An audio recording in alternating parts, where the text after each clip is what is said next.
Spending too much time in the mess is number one and biggest mistakes I see sales managers make. What's the mess? It's your bottom performers.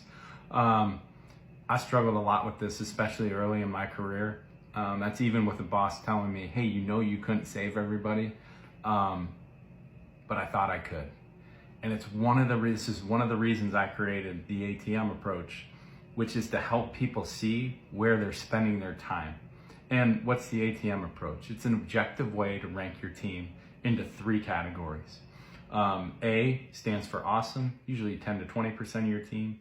T stands for typical, 70 to 80%. M stands for mess, bottom performers, 10 to 20%. Hopefully it's less, but usually people have some mess reps on their team. Whenever I, go through this, take a step back, I say, hey, where are we spending the majority of your time? Almost every time people say, man, I'm spending way too much time in the mess.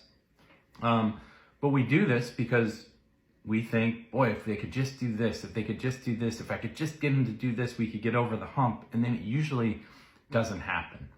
And, thing is, I actually had this number 2 last week, and I moved it to number 1 after I received, a text message, and it was, hey, do you have time to talk tomorrow? I think I have to let go of so-and-so and I'm conflicted.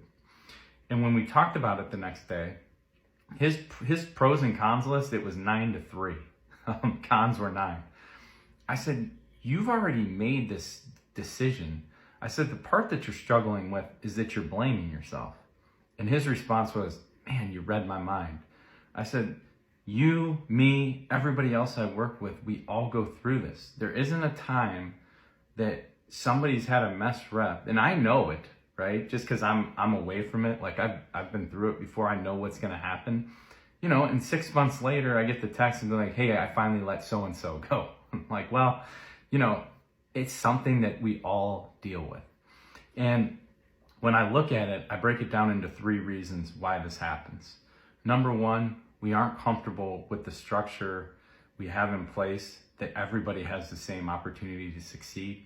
Number 2, we don't have minimum metrics in place that tells people what they have to do to hit their job, keep their job. And number 3, we have a heart. We care about the person. Usually we brought the person in. We know it puts food on the table. They might have a family, kids, and that, and it tears at us. Here's what I'm gonna say. If you can flip number 1 and number 2, so if you can be comfortable with the structure you have in place, that's onboarding, that's training, that's coaching, everybody has the same opportunity to succeed.